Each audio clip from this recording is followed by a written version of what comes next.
नमस्कार, यो एभी न्यूज खबरको संकेत हो। तपाई अहिले एभी न्यूज @7 मा हुनुहुन्छ। म ममता थापा। प्रारम्भमा मूल खबर। सरकारको नीति तथा कार्यक्रमको एमालेद्वारा संसदमा सशक्त प्रतिवाद। देशको असामान्य अवस्थालाई लुकाउन खोजेको ओलीको समृद्ध बनाउने कुनै नीति कार्यक्रम देखेन, सोचेन। नीति तथा कार्यक्रममाथि 20 सांसदद्वारा संशोधन प्रस्ताव दर्ता। संहिता खारेज गर्ने कुरा नीति तथा कार्यक्रममा राख्न जनमोर्चाको माग। नक्कली भुटानी शरणार्थी प्रकरणमा मंगलबारसम्म मुद्दा दर्ता गर्ने तयारी। पक्राउ परेका 16 जनालाई थप 3 दिन थुनामा राख्न अदालतको अनुमति।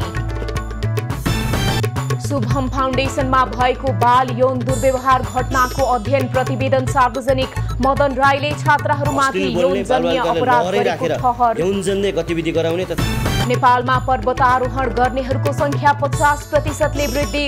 वसन्त ऋतुमा मात्र 478 जनाले गरे सगरमाथाको सफल आरोहण। 478 जना रहेको छ। र ए डिभिजन लिगमा मनाङ मर्स्याङदी एपीएफसँग 2-2 को बराबरीमा रोकियो। मछिन्द्रद्वारा एनआरटी 2-0 ले पराजित।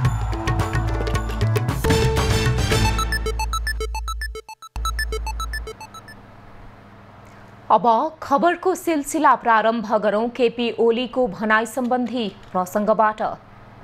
नेकपा एमालेका अध्यक्ष केपी ओलीले नीति तथा कार्यक्रम फिर्ता लिएर पुनर्लेखन गर्न माग गरेका छन्। आइतबारको प्रतिनिधि सभा बैठकमा नीति तथा कार्यक्रम माथिको छलफलमा भाग लिँदै अध्यक्ष ओलीले प्रस्तावित नीति तथा कार्यक्रममा लोकतन्त्रप्रति सबैको विश्वास मजबुत बनाउने, विस्तृत खाका नदिएको र सरकारप्रति विश्वास बढाउने कुनै कार्यक्रम दिन नसकेको भन्दै पुनर्लेखन गर्न माग गरेका हुन्। उनले सरकारले देशको असामान्य अवस्थालाई लुकाउन खोजेको आरोप समेत लगाए। देशको अर्थतन्त्र संकटको डिलमा पुगेको उनको भनाइ छ। अर्थतन्त्र उकास्दै गरेको एमालेको सरकारलाई ढालेर कांग्रेस माओवादी सहित नयाँ गठबन्धन बनेको र त्यसले जनतालाई दुःख दिइरहेको पनि आरोप लगाए। एमालेको सरकारलाई विस्थापन गरी बनेको कांग्रेस माओवादी सहितको गठबन्धन सरकार नै हाम्रो अर्थतन्त्रलाई संकटको डिलमा पुर्याउने प्रमुख कारक भएको उनको भनाइ छ। अध्यक्ष ओलीले सरकारप्रति जनताको अविश्वास अभूतपूर्व रूपमा बढेको दावी समेत गरे। मुलुकको अर्थतन्त्र संकटापन्न अवस्थामा रहेको र सामाजिक तथा सांस्कृतिक क्षेत्रमा अस्वाभाविक गतिविधिहरू बढ्दा पनि सरकारले त्यस अनुसारको नीति तथा कार्यक्रम ल्याउन नसकेको उनको भनाइ छ। उनले सरकार तलब, पेन्सन, सामाजिक सुरक्षा खर्च लगायतका अनिवार्य खर्च व्यवस्थापन गर्न पनि नसक्ने स्थितिमा पुगेको पनि बताए। प्रमुख आर्थिक परिसूचकाङ्कहरूले अर्थतन्त्र संकटापन्न भइसकेको देखाएको दावी पनि उनले गरे। अध्यक्ष ओलीले सरकारले विगतका सरकारमा राम्रा कामलाई समेत नीति तथा कार्यक्रममा समावेश गर्न नसकेको भन्दै आपत्ति जनाए। नेकपा एमालेका अध्यक्ष केपी ओलीले नक्कली भुटानी शरणार्थी प्रकरण ठेक्न नसक्ने भएपछि आफै बाहिर आएको बताएका छन्। प्रतिनिधि सभामा आइतबार सरकारको नीति तथा कार्यक्रम माथिको छलफलमा उनले गृहमन्त्री नारायण काजी श्रेष्ठले आफैले बाघ मारे जस्तो हल्ला गरिरहेको टिप्पणी गरेका हुन्। अध्यक्ष ओलीले शरणार्थी प्रकरणमा आफ्नो नेतृत्वको सरकारले कुनै गडबडी नगरेको जिकिर समेत गरे। म तथ्य प्रमाण सहित भन्दैछु,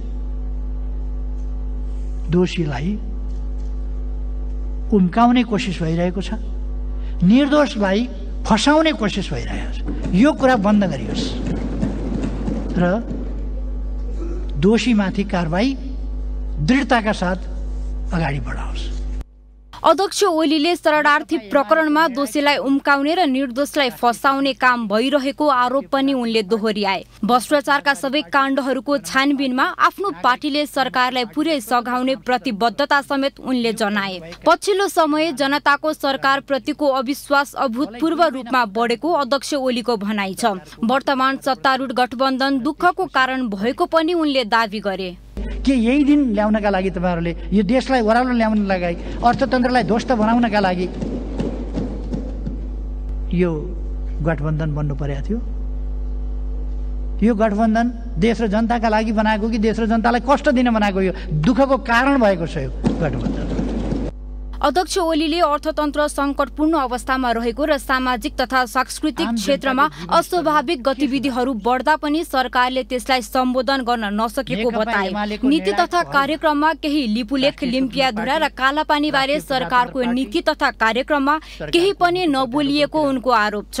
भारत भ्रमणका क्रममा यो विषय उठाउन प्रधानमन्त्री दाहालको ध्यानाकर्षण गराए। लिम्पियाधुरा, लिपुलेख र कालापानी नेपालमा पर्छ कि पर्दैन यो सरकारलाई थाहा भएको पनि देखिँदैन। प्रस्तावित नीति तथा कार्यक्रमको बुँदा नम्बर 185 मा संविधानको अनुसूचीमा रहेको नेपालको नक्सा हटाउन सकेका छैन। अध्यक्ष ओलीले नीति तथा कार्यक्रममा लोकतन्त्र प्रतिको सबैको विश्वास मजबुत बनाउने विस्तृत खाका नदिएको र सरकारप्रति विश्वास बढाउने कुनै कार्यक्रम पनि दिन नसकेको उनको भनाइ छ। उनले प्रधानमन्त्री दाहालसँग संसदमा प्रस्तुत गरेको नीति तथा कार्यक्रम फिर्ता लिन र पुनः लेखन गर्न माग समेत गरे। सरकारले हाम्रो राष्ट्र र हाम्रो सभ्यतालाई मजबुत र समृद्ध बनाउने कुनै नीति कार्यक्रम देखेन, सोचेन र प्रस्ताव गरेन। हाम्रो आदर्श र सभ्यता भत्किँदै गएमा तथा अराजकताले व्यक्ति, समाज र राष्ट्रको सोच र प्रणालीलाई विषक्त बनाउँदै लगेमा राष्ट्र विचलनको डेलतर्फ जान सक्नेतर्फ यस नीति तथा कार्यक्रममा गम्भीर देखिएको छैन। सरकारले ल्याएको नीति तथा कार्यक्रम जनताको समस्या समाधान गर्न सक्षम नरहेको भन्दै उनले आगामी 1 वर्ष फेरि समय बर्बाद हुने टिप्पणी गरे। नीति तथा कार्यक्रम पारित गर्न योग्य नभएकाले कांग्रेसलाई समेत आफ्नो प्रस्तावमा समर्थन गर्न ओलीको आग्रह थियो। सम्बोधनका क्रममा ओलीले विश्वको तीव्र विकास गरेका 10 मुलुकमा परिसकेको नेपाललाई आफ्नो सरकार ढालेर अलपत्र पारिएको आरोप पनि लगाए। नेपाल सरकारको आगामी आर्थिक वर्ष 2080-81 को नीति तथा कार्यक्रममाथि 20 सांसदले संशोधन प्रस्ताव दर्ता गराएका छन्। नीति तथा कार्यक्रमका विभिन्न बुँदामा 20 सांसदहरूबाट संशोधन प्रस्ताव सहितको सूचना दर्ता भएको सभामुख देवराज घिमिरेले आजको बैठक मार्फत संसदलाई जानकारी गराएका हुन्।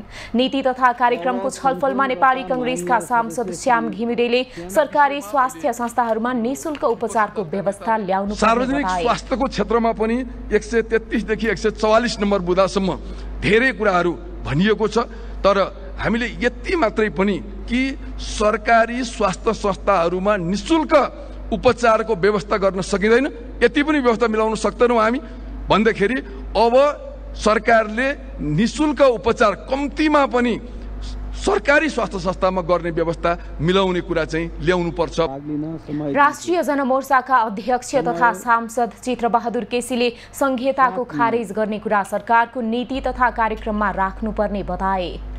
अब कतिपय संघीयता पक्षधर साथीहरूलाई यो अरुचि हुन सक्छ, तर तपाईहरुले छातीमा हात राखेर सोध्नुभयो भने अहिले तपाईको चाहिँ संघीयताको भारी यो मुलुकले बोकिराखेको छ कि यो संघीयताका विरुद्धमा नेपालमा जुन जनमत तयार हुँदै गइराखेको छ विरुद्धमा त्यसले तपाईको चाहिँ लोकतन्त्र गणतन्त्रलाई समेत सिद्ध्याउने हो कि भन्ने खतरा छ।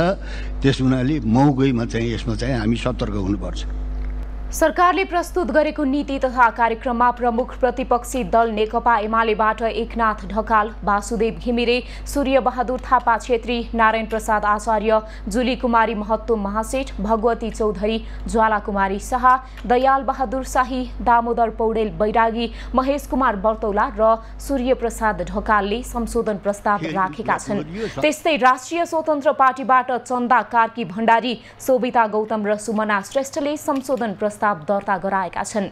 नेपाल मजदुर किसान पार्टीबाट सांसद प्रेम सुवाल, नागरिक उन्मुक्ति पार्टीबाट गंगाराम चौधरी र लोकतान्त्रिक समाजवादी पार्टीबाट रामप्रकाश चौधरीले नीति तथा कार्यक्रमका विभिन्न बुँदामाथि संशोधन प्रस्ताव दर्ता गरेका छन्।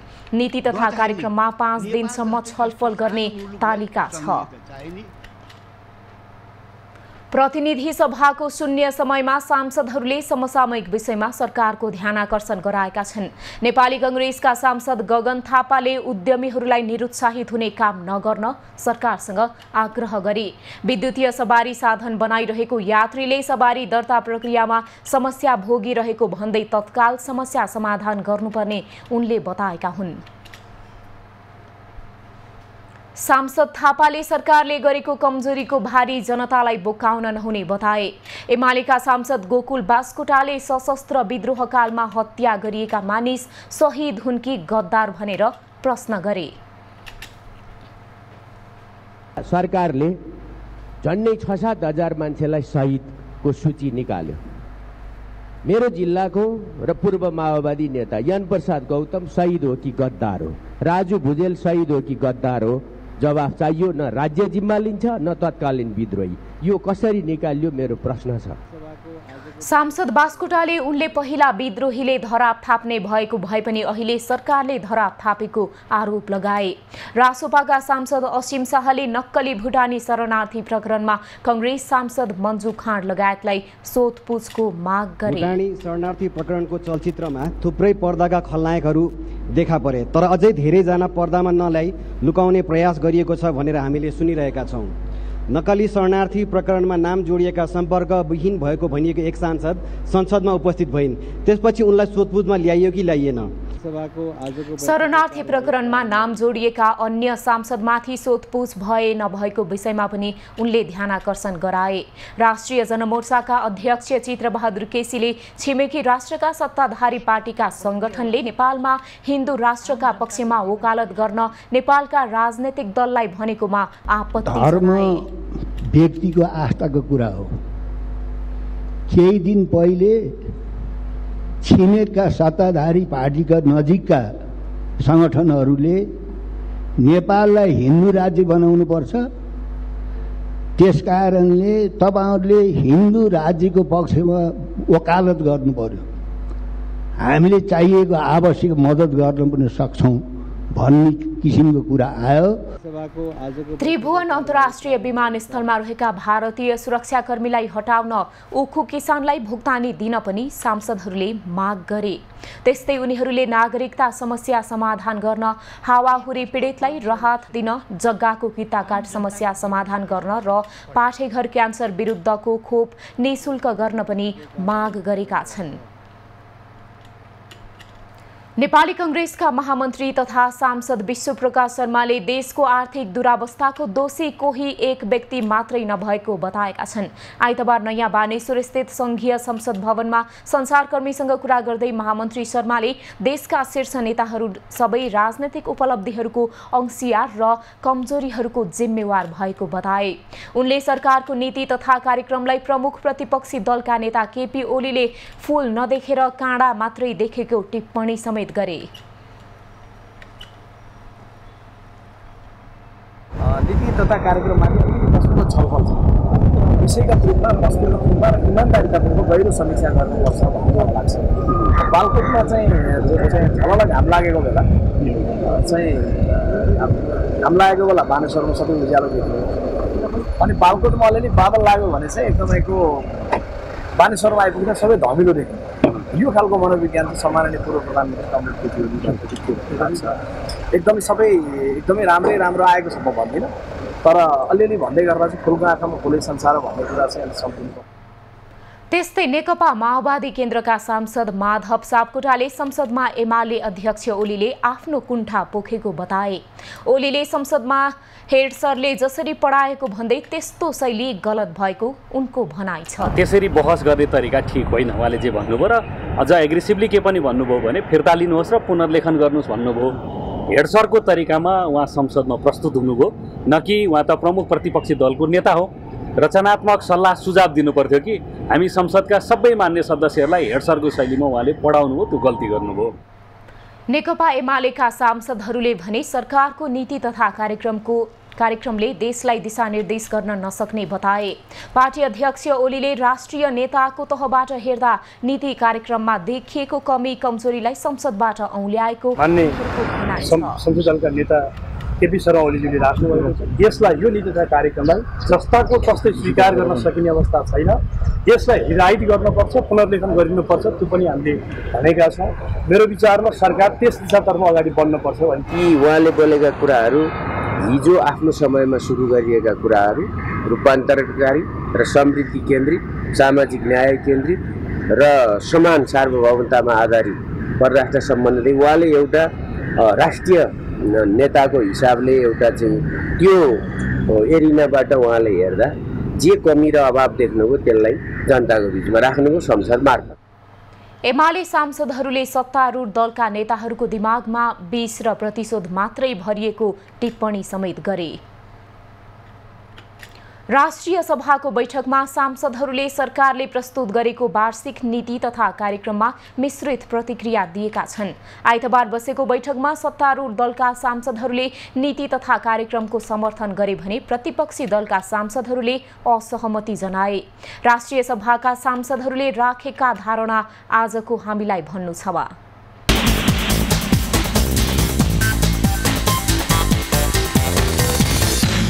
नीति कार्यक्रममा राष्ट्रिय महत्त्वको ऐतिहासिक दस्तावेज, अभिलेखहरू, सङ्ग्रहालय, पुस्तकालयसँग सम्बन्धित विषयवस्तुहरू प्राथमिकमा परेका छैनन्, राखिएको छैन, जसले राष्ट्रिय अन्तर्राष्ट्रिय रूपमा नेपालको परिचय दिन्छ, पहिचान बनाउँछ, पर्यटकलाई आकर्षण गर्छ, आम्दानी बढाउँछ। त्यस्ता कार्यक्रमहरू चाहिँ नराखिकन यो नीति कार्यक्रम चाहिँ आएको छ। न्यून आय भएकाको चाहिँ लघु बिमाको चाहिँ व्यवस्था गर्ने विषय र हिमालको पानी र तिलगङ्गाको चाहिँ आँखा अस्पतालले चाहिँ विकास गरेको चाहिँ के अरे ग्लासलाई चाहिँ अन्तर्राष्ट्रिय हिसाबले चाहिँ ब्रान्डिङ गर्नुपर्छ भनेर र अर्को चुरेमा भएका चाहिँ खनिजजन्य पदार्थहरूलाई चाहिँ बाहिर निकासी गरेर हामी के अरे राज्यको चाहिँ आय वृद्धि गर्न सक्छौँ भन्ने हिसाबले जुन विषय लिएको छ यो राम्रो छ। 31वटा कानुन निर्माण गरेर यो सरकारले यो नीति तथा कार्यक्रम लागू गर्न सक्ने रहेछ। गर्नु होला तपाईँहरूले पनि। यहाँ कानुनको कुरो उल्लेख गरेको छ। यो गत अधिवेशन विधेयक अधिवेशन भनेर भनिएको अधिवेशनमा चाहिँ कतिवटा कानुन बनायो भनेपछि यो जनतालाई देखाउने कुराहरू मात्रै हो। यसपालिको सिद्धान्त र प्राथमिकता र अहिलेको यो नीति र कार्यक्रम अत्यन्त सही छ। अत्यन्त मेहनतले, गम्भीरताले देशको जे समस्या छ नि त्यो पोलिटिकल क्षेत्रको समस्या मात्रै होइन, मूलत देशको आर्थिक क्षेत्रको जे समस्या छ, सामाजिक क्षेत्रको जे समस्या छ, इभन परराष्ट्र क्षेत्रको जे केही चुनौतीहरू छन् ती सबैतिर बहुत मिहिन ढङ्गले यो नीति र कार्यक्रममा विचारहरू पुगेको छ। प्रधानमन्त्री एवं नेकपा माओवादी केन्द्रका अध्यक्ष पुष्पकमल दाहालले केही दिनभित्रै संक्रमणकालीन न्याय सम्बन्धी विधेयक संसदबाट पारित हुने बताएका छन्। आइतबार काठमाडौँमा आयोजित 14औं राष्ट्रिय बेपत्ता योद्धा स्मृति दिवसको अवसरमा आयोजित अन्तर्क्रियामा प्रधानमन्त्री दाहालले सबै दलको सहमतिमा केही दिनभित्रै विधेयक संसदबाट पारित हुने दावी गरेका हुन्। प्रधानमन्त्री दाहालले बेपत्ता योद्धाहरूको स्थिति सार्वजनिक गर्ने, उनीहरूलाई शहीदको सम्मान दिने र परिवारलाई उचित क्षतिपूर्ति परिपूरण सहितको व्यवस्था गर्न आफू लागि पर्ने प्रतिबद्धता पनि बेपत्ता योद्धाहरू अब उहाँहरूको स्थिति जानकारी भइदियो भने मात्रै हामीले चित्त बुझाउने ठाउँमा र उहाँहरूलाई राज्यले शहीदको सम्मान दिने र हामीले परिपूरणको व्यवस्था भनेर जसरी भनिएको छ त्यो परिपूरणको व्यवस्था, शहीद परिवारलाई सम्मान, सुरक्षा, उनका छोराछोरीहरूको चाहिँ जागिर या अरू सुविधाका कुरा जो दिने भनिएको छ त्यो विधेयकमा, यी कुराहरू चाहिँ भयो भने हामी चित्त बुझाउने ठाउँमा छौँ।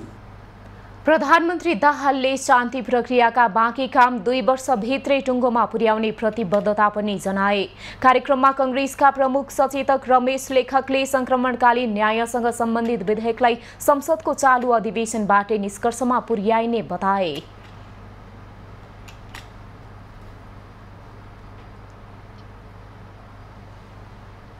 कार्यक्रममा नेकपा एमालेका उपमहासचिव प्रदीप गेवालीले बेपत्ता पारिएका व्यक्तिको छानबिन र सत्य निरूपण तथा मेलमिलाप आयोग ऐन संशोधन सम्बन्धी विधेयकमा एमालेको पूर्ण समर्थन रहने प्रतिबद्धता जनाए। कार्यक्रममा नेपाल कम्युनिस्ट पार्टीका महासचिव नेत्र विक्रम चन्दले जनताका चाहनालाई समयमा नै सम्बोधन नगरी विद्रोह हुने चेतावनी दिए। जनयुद्ध पनि जनताका माग र गुनासा नसुन्दाको विरोधमा भएको भन्दै अहिले पनि सोही स्थिति आइरहेको बताउँदै उनले पुनः एकपटक माओवादी बनेर काम गर्न प्रधानमन्त्री पुष्पकमल दाहाललाई आग्रह गरे। महासचिव चन्दले सरकारले मन्त्री परिषदमा जनचाहना अनुरूपका प्रस्ताव गरे आफूले सडकबाट साथ दिने प्रतिबद्धता पनि जनाए। बागमती प्रदेशका मुख्यमन्त्री शालिग्राम जमकट्टेले 6 मन्त्री थप गरेर सरकार विस्तार गरेका छन्। नेपाली कांग्रेस र नेकपा एकीकृत समाजवादीले मन्त्रीको नाम उपलब्ध गराएपछि उनले मन्त्री परिषदलाई पूर्णता दिएका हुन्। मुख्यमन्त्री जमकट्टेले कांग्रेसका 1 बिना विभागीय मन्त्री सहित 3 मन्त्रीलाई जिम्मेवारी दिएका छन्। उनले कांग्रेसका रामकृष्ण चित्रकारलाई बिना विभागीय मन्त्री, उत्तम जोशी स्वास्थ्य मन्त्रालय, पुकार महर्जन पर्यटन, उद्योग तथा सहकारी मन्त्रालय र मसिना खड्का वन तथा वातावरण मन्त्रालयको जिम्मेवारी लिएका छन्। बिना विभागीय मन्त्रीका लागि 1 मन्त्रालय थप गर्ने तयारी छ। एकीकृत समाजवादीका लक्ष्मण लम्साललाई श्रम रोजगार तथा यातायात मन्त्रालय र राजेन्द्र मान श्रेष्ठलाई कृषि तथा पशुपक्षी विकास मन्त्रालयको जिम्मेवारी दिइएको छ। नवनियुक्त मन्त्रीहरूले आजै प्रदेश प्रमुख यादव चन्द्र शर्मा समक्ष पद तथा गोपनीयताको शपथ लिएका छन्। यसअघि कांग्रेसका बहादुर सिंह लामा तामाङलाई आर्थिक मामिला तथा योजना मन्त्रालय, तीर्थबहादुर लामा खानेपानी ऊर्जा तथा सिंचाई मन्त्रालयको जिम्मेवारी सम्हालेका थिए। माओवादी केन्द्रबाट गंगा नारायण श्रेष्ठ आन्तरिक मामिला तथा कानून मन्त्रालय, कुमारी मोक्तान सामाजिक विकास मन्त्रालय र युवराज दुलाल भौतिक पूर्वाधार विकास मन्त्री बनिसकेका छन्। नक्कली शरणार्थी प्रकरणमा पक्राउ परेका 16 जनालाई थप 3 दिन हिरासतमा राखेर अनुसन्धान गर्न जिल्ला अदालत काठमाडौँले अनुमति दिएको छ।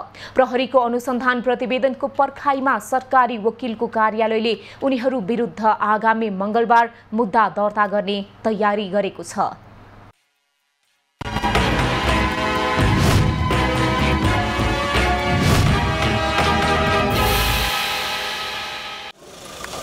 नक्कली भुटानी शरणार्थी प्रकरणमा चैत्र 12 गतेदेखि अनुसन्धान सुरु गरेको प्रहरीले 58औं दिनसम्म अनुसन्धान गरेर प्रतिवेदन तयार पारेको हो।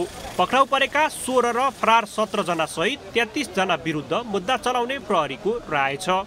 संगठित अपराधमा अनुसन्धान गरिरहेको प्रहरीले राज्यका माथिल्लो तहमा रहेकाहरू विरुद्ध भने थप मुद्दा चलाउन पनि माग गरेको छ। प्रहरीले बुझाएको राय सहितको प्रतिवेदन हेरेर यो प्रकरणमा मंगलबारसम्म मुद्दा दर्ता गर्ने सरकारी वकिल कार्यालयले जनाएको छ। अनुसन्धान अधिकारीले हामीलाई मुद्दा बुझाउने म्याद क्रस भइसकेको हुनाले अब कहिले आउँछ, आएपछि हामी आवश्यक निर्णय गर्छौँ। मंगलबार भित्रमा मुद्दा दर्ता गर्नुपर्छ। सरकारी वकिलको कार्यालयले प्रतिवेदन अध्ययन गरी अभियोग पत्र दर्ता गर्न 8 जनाको टोली समेत बनाएको छ। मुद्दाको मिसिल आइसकेपछि त्यसको अध्ययन गरेर अभियोग पत्र दर्ता गर्नका लागि 8 जना सरकारी वकिलको टोली बनाइएको हो। 60 दिनभित्रमा यो मुद्दामा अनुसन्धान सकेर अभियोग दायर गर्नुपर्ने भएकाले छिटो अध्ययन गरेर मुद्दाको निक्योल गरिने सरकारी वकिलको कार्यालयले जनाएको छ। अनुसन्धान अधिकारीबाट प्राप्त मिसिलको अपराधको तथ्य, प्रमाण, कानुन, अपराधमा अभियुक्तको संलग्नता, magnitude of the offence, degree of the liability लगायतका कुराहरूको विश्लेषण मूल्याङ्कन गरेर हामी जिल्ला सरकारी वकिल कार्यालयबाट मुद्दा चल्ने या नचल्ने भन्ने हामी निर्णय गर्छौँ। जिल्ला प्रहरी परिसर काठमाडौँले नक्कली भुटानी शरणार्थी प्रकरणमा 33 जना विरुद्ध 26 करोड बिगो माग दाबी सहित अनुसन्धान प्रतिवेदन तयार पारेको छ। पक्राउ परेका 16 जना र पक्राउ पर्न बाँकी थप 17 जनालाई पनि प्रतिवादी बनाइएको छ। पक्राउ परेका र पर्न बाँकी रहेका विरुद्ध संगठित ठगी सहित थप अन्य कसुरमा पनि मुद्दा चलाउन प्रहरीको राय छ। शरणार्थी प्रकरणमा नाम जोडिएका र थप प्रमाण संकलन भइ नसकेकाहरूको हकमा पूरक अभियोग दर्ता गर्नुपर्ने राय समेत प्रतिवेदनमा उल्लेख गरिएको छ। नेपाली नागरिकलाई नक्कली भुटानी शरणार्थी बनाई अमेरिका पठाउने भन्दै पैसा असुल गरेको र त्यसमा सघाएको आरोपमा प्रहरीले गिरोहका नाइकेहरू केशव दुलाल र सानु भण्डारी सहित 16 जनालाई पक्राउ गरिसकेको छ। पक्राउ परेका सबैको आइतबार नै 3 दिन हिरासतमा राखेर अनुसन्धान गर्न म्याद थप भएको छ। यही प्रकरणमा मुछिएका निरज राई र प्रतीक थापा पक्राउ पूर्जी जारी भएपछि फरार रहेका छन्।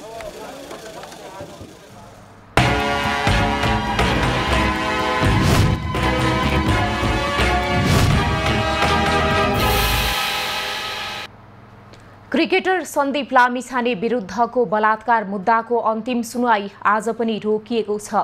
जिल्ला अदालत काठमाडौँका न्यायाधीश फणेन्द्र प्रसाद पराजुलीले सन्दीप विरुद्ध बलात्कारको मुद्दा दर्ता गराएकी किशोरीको जन्म दर्ताको सक्कल फाइल मगाउन आदेश दिएका हुन्। न्यायाधीश पराजुलीको इजलासले किशोरीको जन्म दर्ता भएको भनिएको वडा कार्यालयको सक्कलकै फाइल हेरिसकेपछि मात्रै यो मुद्दामा फैसला गर्ने भएको हो। अस्पतालबाट प्राप्त कागजात र स्थानीय निकायबाट प्राप्त कागजातमा जन्ममिति फरक देखिएकाले प्रमाण बुझ्न सक्कल जन्म दर्ता माग न्यायाधीशले गरेका हुन्। सर्वोच्च अदालतले यो मुद्दाको अन्तिम टुङ्गो द्रुत गतिमा टुङ्ग्याउन निर्देशनात्मक आदेश दिए पनि मुद्दा लम्बिँदै गएको छ। यसअघि पनि पटक पटक पेशी तोकिएर सुनवाई हुन सकेको थिएन। सर्वोच्चको आदेश आएको 3 महिना बितिसक्दा पनि जिल्ला अदालत काठमाडौँले टुङ्गो लगाउन सकेको छैन। गत भदौमा नै लामिछानेलाई जिल्ला अदालतले पूर्वपक्षका लागि थुनामा पठाएको थियो। उच्च अदालतले भने पुस 29 गते 20 लाख रुपैयाँ धरौटीमा छाड्न आदेश दिएको थियो। उच्च अदालतले सन्दीपलाई काठमाडौँ छाड्न अनुमति लिनुपर्ने र विदेश जान भने प्रतिबन्ध लगाएको छ। त्यसपछि लामिछानेले प्रतिबन्ध फुकुवा माग गर्दै सर्वोच्चमा मुद्दा हालेपछि अदालतले प्रतिबन्ध फुकुवा गर्दै द्रुत गतिमा मुद्दा टुङ्ग्याउन आदेश दिएको थियो। सन्दीप विरुद्ध गत भदौमा एक किशोरीले बलात्कारको मुद्दा दर्ता गरेकी थिइन्। खबरको सिलसिला अझै जारी छ, हामीसँगै रहनुहोला।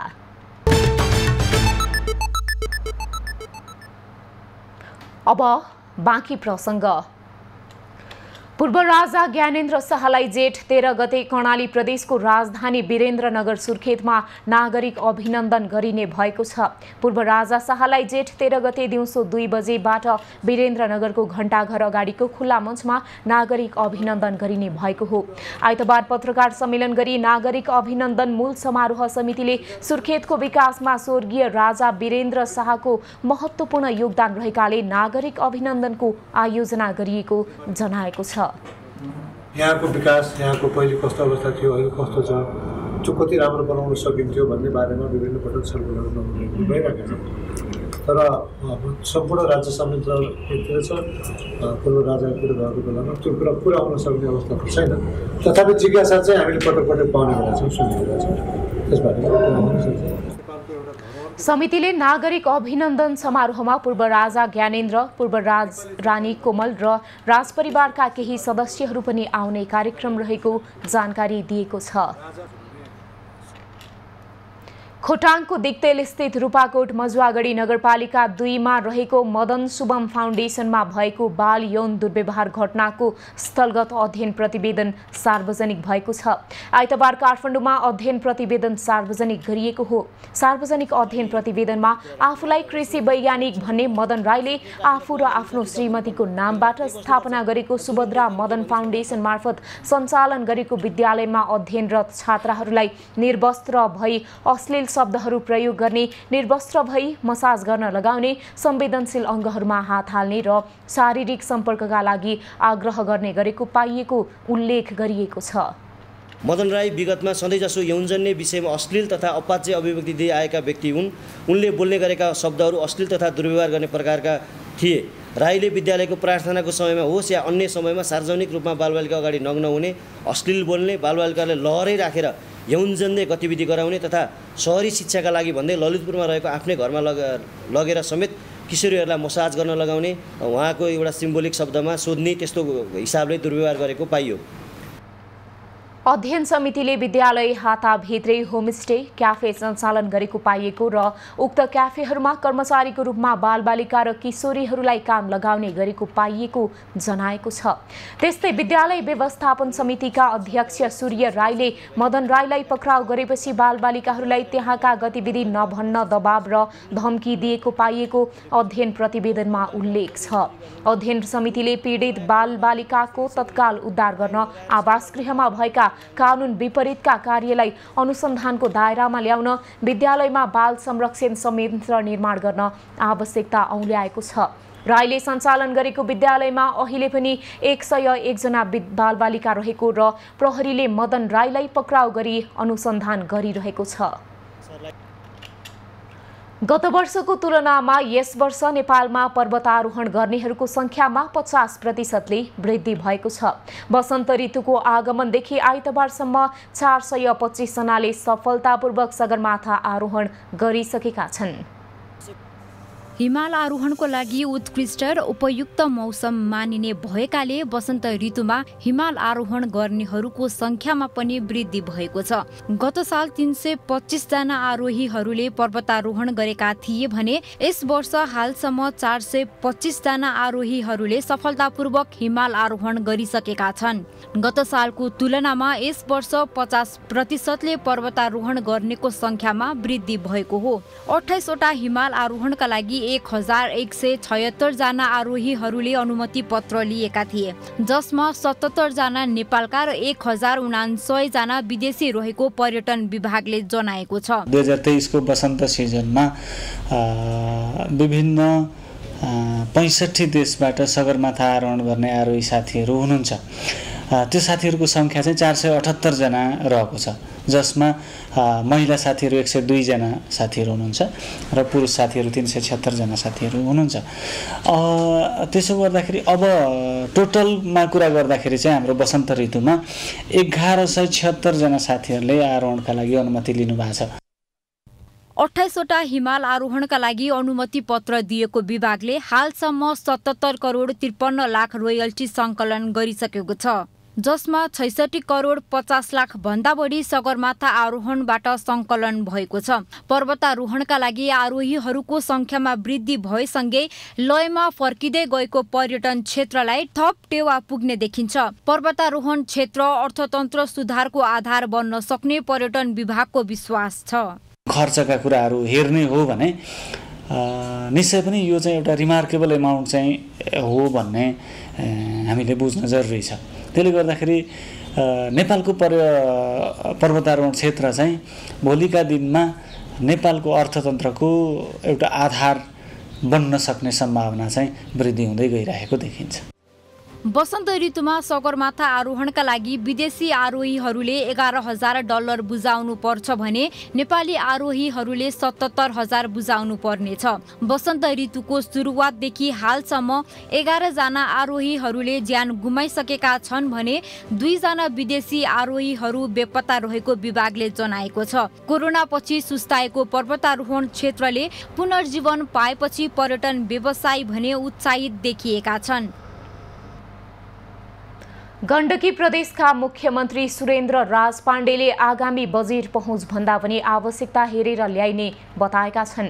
बागलुङ नगरपालिकाका जनप्रतिनिधिको 1 वर्ष पूरा भएको अवसरमा आयोजित कार्यक्रममा उनले जनताको आवश्यकतालाई प्राथमिकतामा राखेर काम गर्नुपर्ने बताउँदै पहुँच नभई आवश्यकताको आधारमा बजेट विनियोजन गर्ने तयारी गरेको जानकारी दिएका हुन्। मुख्यमन्त्री पाण्डेले संघीयता आएपछि दूरदराजसम्म विकास हुन थालेको दाबी समेत गरे। त्यो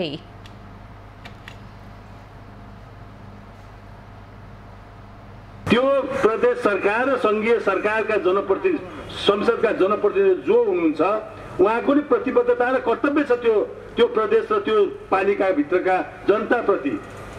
त्यो उहाँहरूले दिने, हामीले जसरी तपाईहरुले भन्नुभयो कि सानो बजेट नपठाउनुस्, हामी सानो बजेट पठाउँदैनौँ प्रदेशबाट, तर त्यो सानो बजेट हाम्रो जनप्रतिनिधि अर्थात् त्यही प्रदेशका अथवा सङ्घका जनप्रतिनिधिहरूले जनताको चाहना अनुसार गरेको मागलाई पूरा गर्ने काम चाहिँ स्थानीय सरकारले गरिदिनुपर्छ।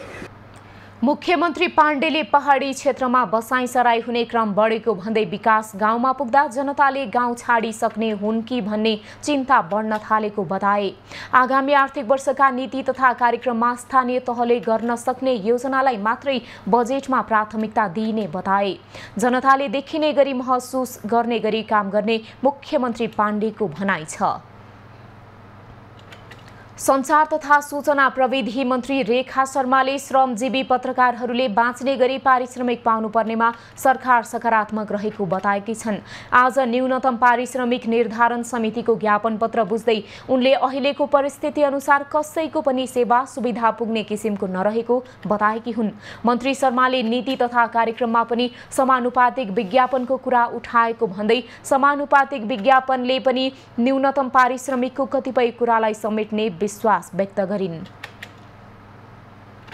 अहिलेको स्थिति आवश्यकता अनुसार कसैका पनि भनौँ न अब यो त झन् न्यूनतम यो पारिश्रमिक के अरे पत्रकारहरूको कुरा त झन् हुने नै भइहाल्यो कसैको पनि सेवा सुविधा अब पुग्ने खालको छैन स्थिति कमजोरी छ त्यो कुरा साँचो कुरा हो तर अब अन्यत्र क्षेत्रतिर तलब वृद्धि हुँदा अरू हुँदाखेरि पनि यो न्यूनतम जुन पारिश्रमिक जुन श्रमजीवी पत्रकारलाई दिने गरिन्छ त्यो पनि अब छैन। मन्त्री शर्माले विज्ञापनमा एकद्वार प्रणाली र समानुपातिक विज्ञापनले विज्ञापनमा हुने चुहावटहरू कम हुने विश्वास व्यक्त गरिन्। उनले श्रमजीवी पत्रकार ऐनको कार्यान्वयनका लागि सरकारले काम गरिरहेको पनि बताइन्। निर्धारण समितिले प्रत्येक 2 वर्षमा न्यूनतम पारिश्रमिक पुनरावलोकन हुनुपर्नेमा कोरोनाको कारण देखाई पछिल्लो समय न्यूनतम पारिश्रमिक पुनरावलोकन हुन नसकेको भन्दै नयाँ पारिश्रमिक पुनरावलोकन सिफारिस कार्यान्वयनमा ल्याउन माग गरेको छ। कोइला र सिमेन्ट उद्योगको प्रमुख कच्चा पदार्थ चुनढुङ्गा उत्खननका कारण पाल्पाका सर्वसाधारण मारमा परेका छन्। पछिल्लो समय माथागढीमा कोइला उत्खनन गर्दा केही परिवार विस्थापित भएका छन्। खानी तथा भूगर्भ विभागबाट माथागढी गाउँपालिका 4 मा कोइला उत्खनन प्रक्रिया अघि बढाएपछि स्थानीय मारमा परेका छन्। निजी जमिन र सामुदायिक वनमा झापा काकडभिट्टाका महालक्ष्मी कोल लिमिटेडले उत्खनन सुरु गरेपछि 20 भन्दा बढी परिवार विस्थापित हुने अवस्थामा पुगेका छन्।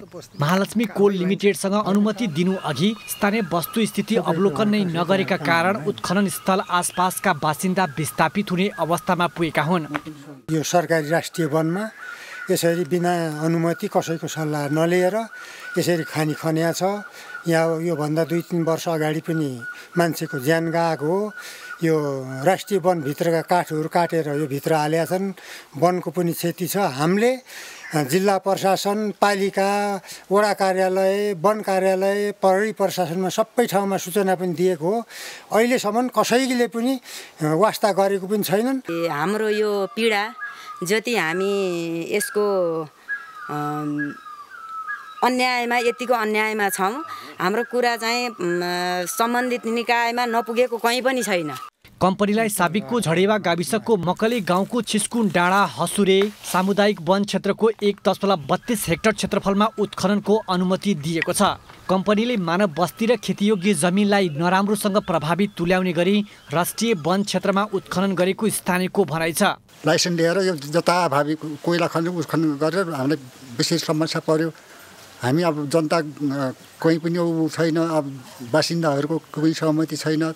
तल मास्टर बस्ती छ जहाँसुकै खन्ने उद्देश्य छ। हामीलाई यस्तो गराउन पाइएन। बाँकी अझैसम्म हामीले कति बल गर्दा पनि कतैबाट केही भएको छैन। यसको उपलब्धि के हुन्छ? ठेकेदार कम्पनीले वनभित्र रहेको रुख समेत अवैध रूपमा कटान गरेको स्थानीयको आरोप छ। वन क्षेत्रमा ठुल्ठुला पाल त्यसै छाड्दा दुर्घटनाको जोखिम समेत बढेको छ। डिभिजन वन कार्यालयले भने अनुगमन गरेर गैर कानुनी उत्खनन गरेको देखिए कारबाही गर्ने जनाएको छ। त्यो जुन नापीहरू गएर वन भनेर छुट्टा त्यो क्षेत्रमा खन्नु भएको छ कि छैन भन्दाखेरि त्यहाँ चाहिँ खन्नु भएन सर। खन्न चाहिँ व्यापकै खन्नु भएको तर सबै निजी भन्नुभएको त्यतिखेर छुट्टाको वनमा चाहिँ खन्नु भएन भन्ने कुरा छ। अब मैले एकचोटि फेरि अनुगमन पनि पठाउँछु। वन क्षेत्रमा चाहिँ कहीँ कतै खनेको देखियो भने चाहिँ हामीले तत्कालै बनाउने 2076 अनुसार चाहिँ कानुनी कारबाही अगाडि बढाउँछौँ। खानी तथा भूगर्भ विभागबाट माथागढीको उत्खननका लागि अनुमति दिएको क्षेत्र बाहिर महालक्ष्मी कोलले उत्खनन गरिरहेको छ। डोजर प्रयोग गरेर उत्खनन गर्दा पानीको मुहान सुक्ने लगायतका समस्या देखिएका छन्। वर्षायामसँगै पहिरोको जोखिम पनि बढेको छ। अनिल लेगल, पाल्पा। महालेखा परीक्षक टङ्कमणि शर्माले बेरोजु लेखा परीक्षकले निकाल्ने काम हो भन्ने रूपमा मात्रै लिन थालिएको गुनासो गरेका छन्। आज प्रतिनिधि सभाको लेखा समिति बैठकमा उनले पछिल्लो समय कुनै पनि निकायले बेरोजु फर्सेउट गर्नुपर्छ भन्ने भन्दा पनि लेखा परीक्षकको काम भएको भन्ने रूपमा लिन लागिएको भन्दै गुनासो गरेका हुन्। महालेखा परीक्षक शर्माले लेखा परीक्षकको कार्यालयले देखाएको बेरोजुका विषयमा आगामी दिनमा बेरोजु हुन नदिन भन्दा पनि बेरोजु फर्सेटको विषयलाई प्राथमिकतामा लिन छोडिएको समेत बताए। मेयरकोमा गएर अथवा स्थानीय तहमा गएर मेरो अडिटरले यसो गरेर उसो गरेर त्यो राजनीतिक तहले इन्करेज गर्ने कुरा हो र त्यस्तो निषेध गर्ने कुरा हो नि त। त्यस्तो कसैले गर्छ जिल्लामा अथवा आफ्नो ठाउँमा थाहा पायो भने त भन्नु पऱ्यो बाहिरमा। त्यसले गर्दा यहाँनिर अब मैले धेरै दोष लगाउन मिलेन मान्यज्यूहरू। यो चाहिँ त्यो हिसाबले पनि हेर्नुपर्छ है भन्ने मलाई लाग्छ। महालेखा परीक्षक शर्माले बेरुजु फर्सेटको वैज्ञानिक उपाय 1 वर्षमा उठेको बेरुजु त्यही वर्षमा खर्च गर्नु रहेको जानकारी दिए। उनले जनप्रतिनिधिहरूलाई बदनाम गर्ने गरी बेरुजु देखाउन लेखा परीक्षकहरूलाई नैतिक, वैधानिक र व्यावहारिक रूपमा पनि नदिने बताए। जिम्मेवार व्यक्तिले मेरो लेखा परीक्षकले यस्तो गर्यो भनेर राजनीतिक तहले बढावा दिने भन्दा पनि त्यस्तो कामको निषेध गर्न आवश्यक रहेको महालेखा परीक्षक शर्माको भनाइ छ। सार्वजनिक संस्थानहरूमा राजनीतिक नियुक्तिहरू गर्दा विगतको कार्य सम्पादन हेरेर गर्न आवश्यक रहेको उनले स्पष्ट पारे। राजनीतिक नियुक्तिहरूमा तुलना गरेर बेरुजु बढी राख्ने र आर्थिक हिनामिना गर्नेहरूलाई कारबाही गर्न आवश्यक रहेको पनि महालेखा परीक्षकको कार्यालयले जनाएको छ। नेपालको उत्तरी सीमा नाका तातोपानीबाट यस वर्ष पनि रासायनिक मल भित्रिन सुरु भएको छ। साल्ट ट्रेडिङ र कृषि सामग्री कम्पनी लिमिटेडका लागि सिल्क ट्रान्सपोर्ट कम्पनीले चीनबाट पछिल्लो सातादेखि करिब 35,000 टन रासायनिक मल भित्रिएको हो। केही समय अघि नै आउनुपर्ने मल कोभिडको कारणले रोकिएकाले अहिले आएको हो। अब अहिले यो चाहिँ उत्तरी नाकाबाट चाहिँ यो जब अस्तिसम्म यो जुन कोभिडको कारणले चाहिँ विभिन्न यो नाकाको चाहिँ कारणले गर्दाखेरि चाहिँ रोकेको थियो। अनि यो चाहिँ आज चाहिँ हामीले 7100 टन चाहिँ हामी ल्याउनलाई यो प्रक्रियामा छौँ। नयाँ बाली लगाउने सिजन भएको छ, मलखातको धेरै आवश्यकता भइरहेको छ। यो सिजनमा चाहिँ सिल्क मार्केटले चाइनाबाट उत्तरी नाकाबाट युरिया मलहरू आयात गरेको छ। त हाम्रो युरिया मलहरू आउने क्रम जारी छन्। हरेक दिन हामीहरूको 7, 8, 9 कन्टेनरहरू आइरहेका छन्, जुन 40 फिटे कन्टेनरमा 7, 8 कन्टेनरहरू आउँछन्।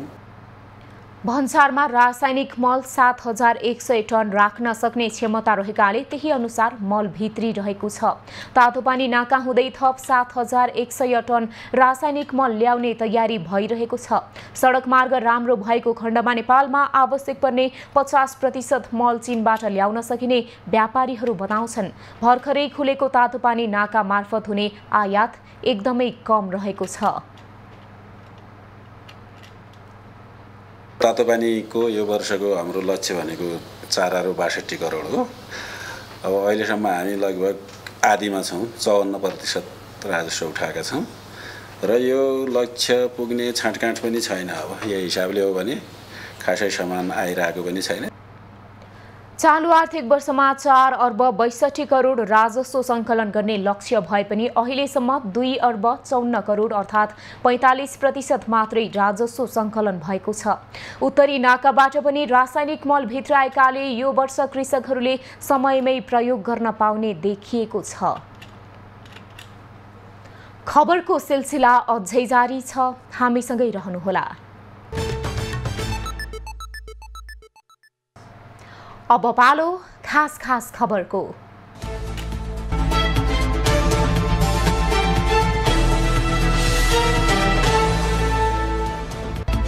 बझाङमा हिम पहिरोमा 3 जना बेपत्ता भएका छन् भने 2 जना घाइते भएका छन्। सुरमा गाउँपालिका 2 को धानसेरा भन्ने ठाउँमा हिम पहिरो जाँदा यासा गुम्बा सङ्कलन गर्न गएका 3 जना बेपत्ता भएका हुन्। हिम पहिरोमा परेर घाइते भएका र बेपत्ता हुनेको परिचय भने खुलेको छैन।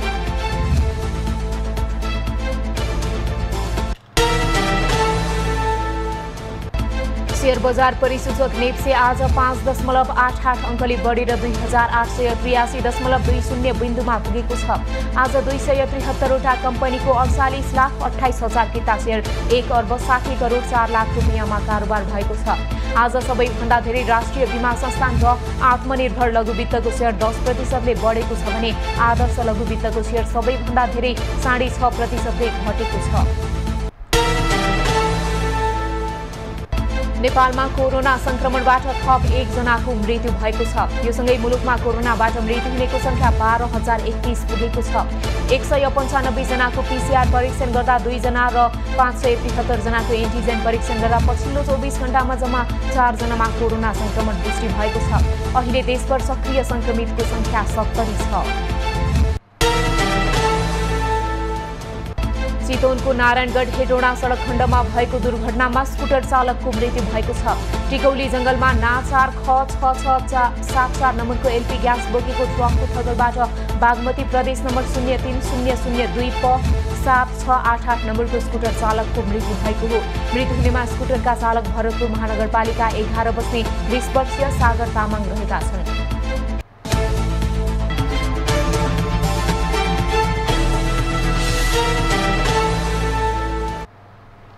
अब पालो एभेन्यूज एट मौसमको।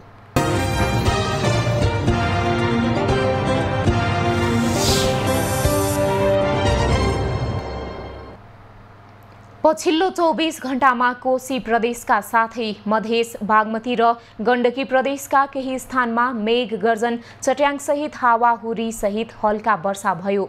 आज राति देशका पहाडी भूभागमा आंशिक बदली तथा बाँकी भूभागमा मौसम सामान्यतया सफा रहनेछ। यस्तै कोशी बागमती र गण्डकी प्रदेशका पहाडी भूभागका साथै मधेस प्रदेशका केही स्थानमा मेघ गर्जन चट्याङ हावाहुरी सहित क्षणिक वा हल्का वर्षाको सम्भावना रहेको जल तथा मौसम पूर्वानुमान महाशाखाले जनाएको छ। आज काठमाडौँ उपत्यकाको अधिकतम तापक्रम 29 डिग्री सेल्सियस र न्यूनतम तापक्रम 15 डिग्री सेल्सियस मापन गरिएको छ। आज देशभरको मौसम कस्तो रह्यो त हेरौं देशका विभिन्न स्थानको मौसमी अवस्था।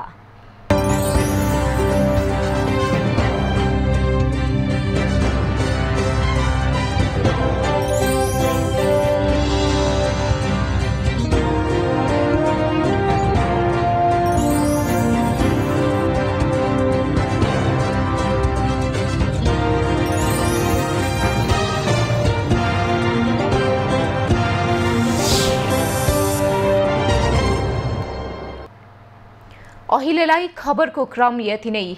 एभेन्यूज खबरका यी सहित अन्य विस्तृत खबरका लागि www.avenews.tv लगइन गर्न सक्नुहुनेछ। युट्युब, फेसबुक र ट्विटरमा पनि हामीलाई फलो गर्न सकिनेछ। खबर भित्रको खबरका लागि हेर्दै रहनुहोला एभेन्यूज खबर। नमस्कार।